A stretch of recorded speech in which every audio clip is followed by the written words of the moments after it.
Validasi. Halo teman-teman, jumpa lagi kita dalam video kali ini. Nah, dalam video kali ini kita akan membahas yang pertama ya, kita akan membahas tentang validation. Di mana validasi dalam Laravel adalah sebuah proses memeriksa dan memastikan bahwa data yang dimasukkan atau diajukan oleh pengguna melalui formulir atau permintaan itu sudah sesuai dengan aturan yang ditentukan sebelum data tersebut diterima dan diproses lebih lanjut oleh aplikasi. Validasi juga digunakan untuk memastikan bahwa data yang disimpan dalam basis data atau digunakan dalam operasi aplikasi adalah data yang sah dan aman. Baik, coba kita lihat aplikasi kita kemarin pada bagian register ini ya. Nah, pada bagian register ini, apabila kita klik di sini tanpa menuliskan sesuatu, misalnya tanpa menuliskan nama, email, dan password, kita langsung klik register, maka ia tidak menampilkan apa-apa. Padahal kita sudah memvalidasi di dalam controller register ini. Coba kita lihat.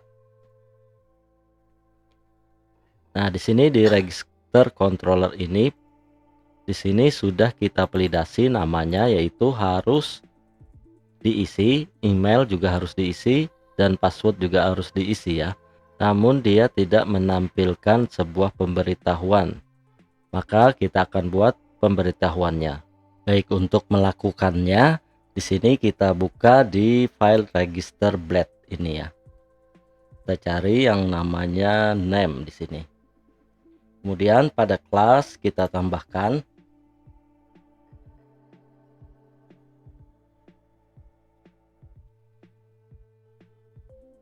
error name is invalid dan an error. Oke, seperti itu. Kemudian di bawahnya, di sini di bawah autofocus ini kita tambahkan add error name. Kemudian di kelas invalid feedback dan tambahkan pesannya apa. Kemudian kita tutup dan tutup juga errornya. Seperti ini ya. Baik, kita coba dulu di browsernya. Nah, seperti ini apabila kita klik di sini register tanpa menuliskan name ini, maka ia akan menampilkan sebuah pesan yaitu the name field is required ya. Maka file name ini diperlukan untuk diisi. Nah, nanti juga kita tambahkan pada email dan password ini. Kita lihat di sini. Nah, ini pada atribut kelas kita isi dengan kelas CSS, yaitu jika terjadi kesalahan validasi pada bidang name, maka kelas isInvalid akan ditambahkan ke elemen ini. Kemudian ini adalah directive blade yang digunakan untuk mengecek apakah ada terjadi kesalahan validasi pada bidang name. Nah, jika terjadi kesalahan validasi, maka kode dalam blok ini akan dieksekusi ya. Nih, di dalam blok ini akan dieksekusi. Jadi pada elemen div ini, yaitu invalid feedback, digunakan untuk menampilkan pesan kesalahan kepada pengguna. Pesan kesalahan akan ditampilkan dengan gaya yang kita olah pada kelas CSS invalid feedback ini. Jadi ini juga adalah variabel yang mengandung pesan kesalahan spesifik untuk bidang name. Pesan kesalahan ini diberikan oleh sistem validasi Laravel berdasarkan aturan validasi yang didefinisikan dalam controller atau model. Nah, ini an error ini adalah directive blade yang menutup blok yang dimulai dengan error ini. Jadi ini satu blok ya.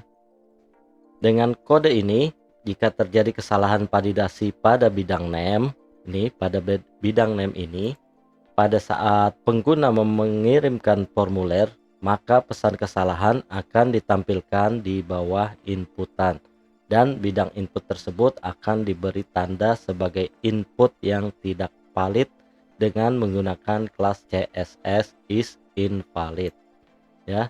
Jadi ini membantu pengguna untuk memahami dan mengoreksi masalah dalam pengisian formulir.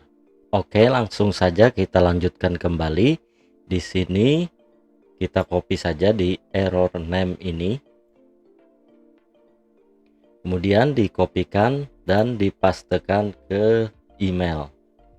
Jadi namanya dirubah menjadi email ya. Kemudian pada invalid feedback ini, nah ini juga dipastekan saja, namanya dirubah menjadi email dan ini tetap pesan ya, message. Kemudian satu lagi di bawah ada password dan konfirmasi password. Ini juga kita beri, namanya dirubah menjadi password dan ditambahkan juga ini blok error, tambahkan di bawahnya sini, di bawah label ya. Nah ini diganti namanya menjadi password. Oke, kemudian di bawahnya lagi pada password confirmation kita tambahkan juga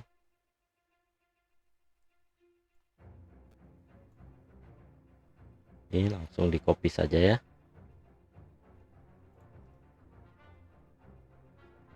Ini namanya diganti. Kemudian blok errornya juga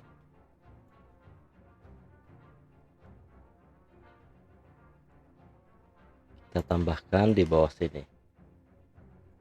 Nah ini paste. Oke, sudah. Kemudian kita coba dulu pada web browsernya, reload, dan kemudian kita coba. Nah semuanya mempunyai pesan ya. Ini nama harus diisi, email harus diisi, password juga harus diisi, begitu ya. Nah kemudian kita lihat lagi pada bagian validasi di register controller ya. Nah di sini kita tambahkan lagi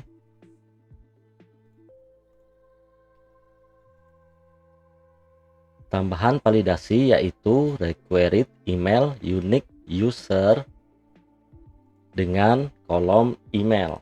Jadi yang unik pada tabel user adalah kolom email ya. Kemudian pada password ini harus diisi dan dikonfirmasi. Ini kita rubah saja menjadi min 8 ya. Kemudian ini selesai saja dan tambahkan password konfirmasi di sini menjadi harus diisi dan harus sama dengan password. Kemudian juga minimal karakternya harus 8 ya. Oke, sudah. Baik, saya akan jelaskan terlebih dahulu pada bagian validasi ini ya. Jadi name required ini memeriksa bidang name dan memastikan bahwa bidang tersebut tidak boleh kosong ya. Jadi pengguna itu harus memasukkan nilai untuk bidang ini. Nah yang kedua ini email. Jadi ada required email, unique user, dan email user, email ya. Jadi ini memeriksa bidang email dan memastikan bahwa bidang tersebut tidak boleh kosong dan email harus memiliki format alamat email yang benar, kemudian harus unik, artinya harus unik dalam tabel user dan pada kolom email ya. Jadi ini berarti bahwa tidak ada pengguna lain yang telah mendaftarkan alamat email yang sama sebelumnya ya. Kemudian yang ketiga ini ialah password. Jadi ini password harus diisi. Jadi ini memeriksa bidang password dan memastikan bidang tersebut tidak boleh kosong ya. Dan juga harus memiliki panjang karakter minimal 8 karakter ya. Dan ini juga password konfirmasi. Ini juga memeriksa bidang password konfirmasi dan memastikan bahwa bidang tersebut tidak boleh kosong dan juga harus sama dengan nilai dalam bidang password. Jadi misalnya passwordnya ABCD, nah di password konfirmasi ini harus sama juga ABCD begitu ya. Dan kemudian min.28 ini jadi harus memiliki panjang minimal karakter yaitu 8 karakter. Ya, jadi begitu ya. Nah, jadi jika data yang dikirimkan oleh pengguna tidak memenuhi salah satu aturan validasi di sini ya, jadi Laravel ini akan menghasilkan pesan kesalahan yang sesuai dan menghentikan proses pendaftaran itu. Jadi pesan kesalahan ini kemudian dapat kita tampilkan kepada pengguna agar mereka tahu apa yang salah dengan data yang mereka masukkan. Sehingga menjaga integritas dan keamanan aplikasi kita.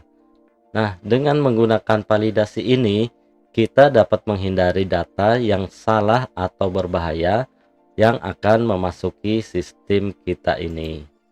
Baik, jika sudah jelas kita langsung saja coba di formnya ya. Di sini kita isi nama,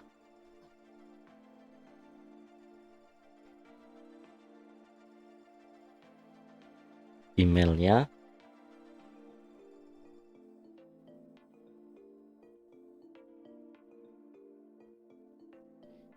ini password ya.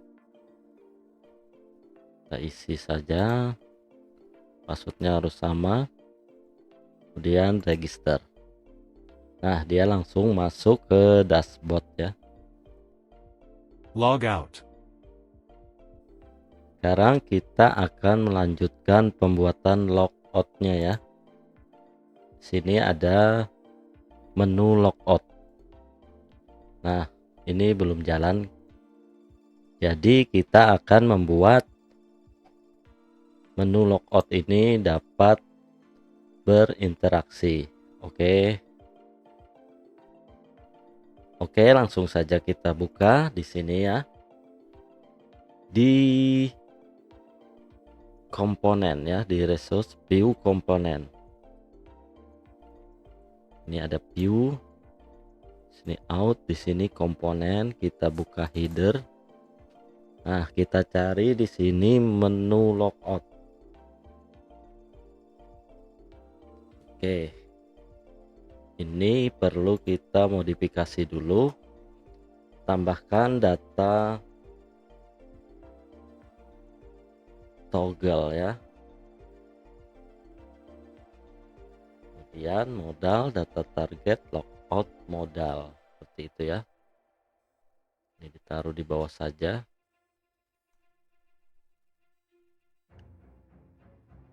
Nah, ini akan membuka modal yang bernama logout modal ya.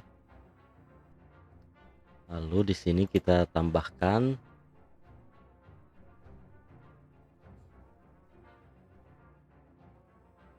include, nanti kita buat modal di situ ya. Komponen modal, tambahkan modal.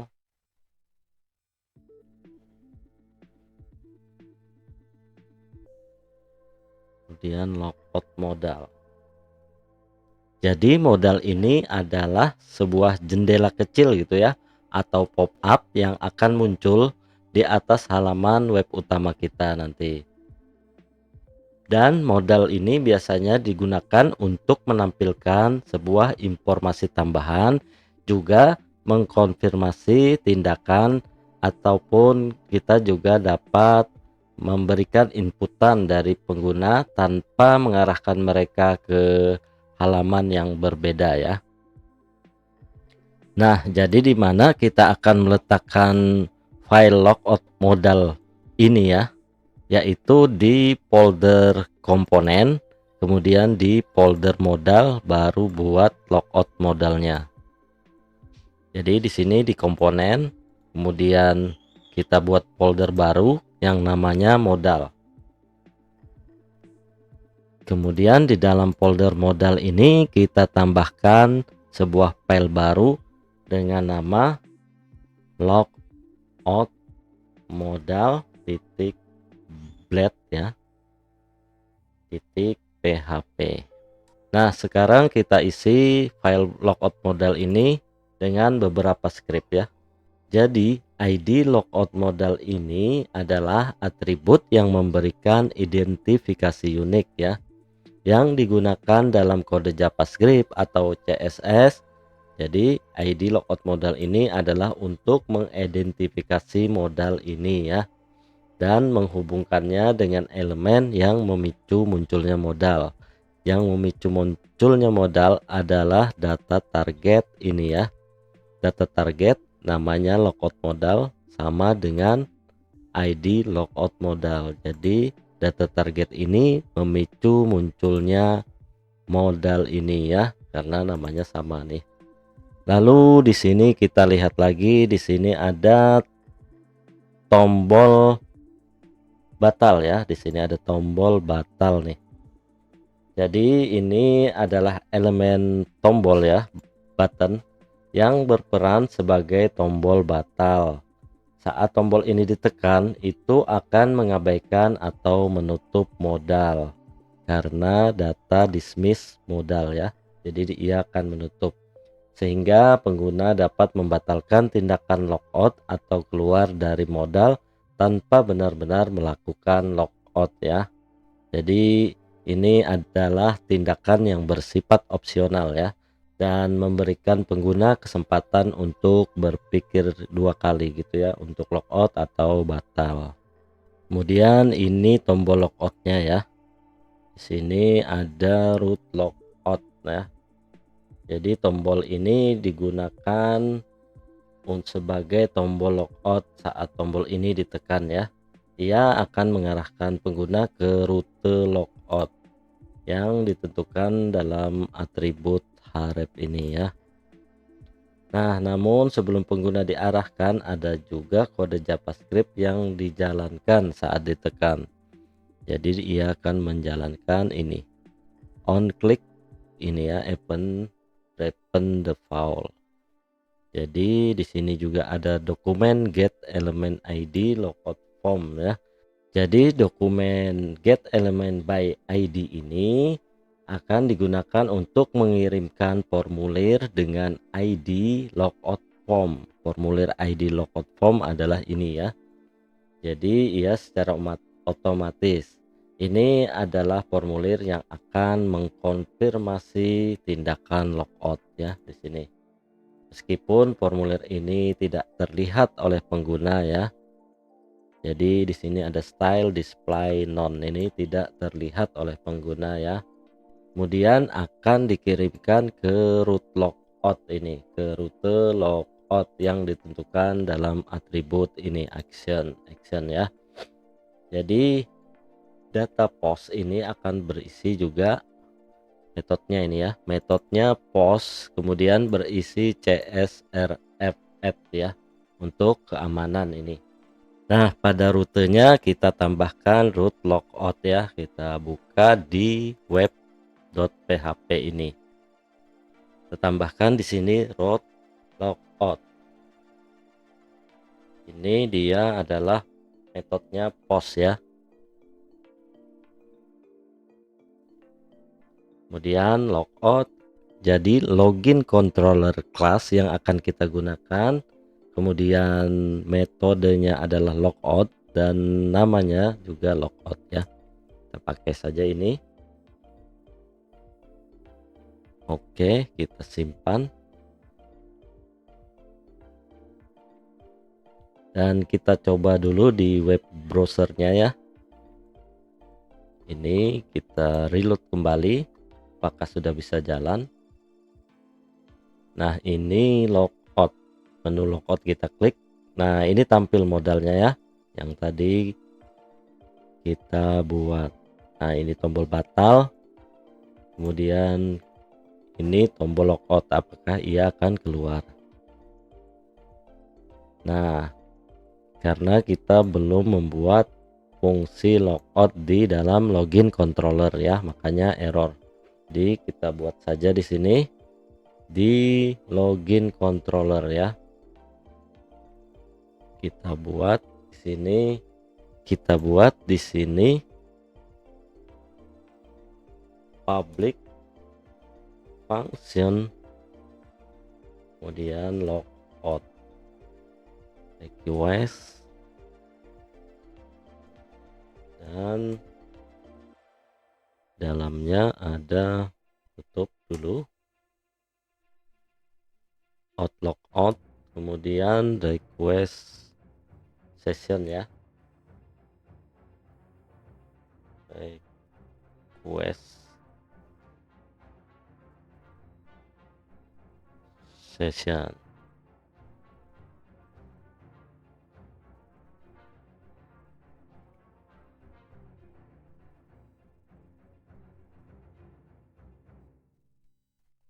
Nah, ini kemudian juga request session regenerate token, lalu ditambahkan return redirect. Kita menuju halaman depan atau halaman login kembali, terserah pilihan kita ya. Baiknya kita ke halaman depan saja. Oke, selesai.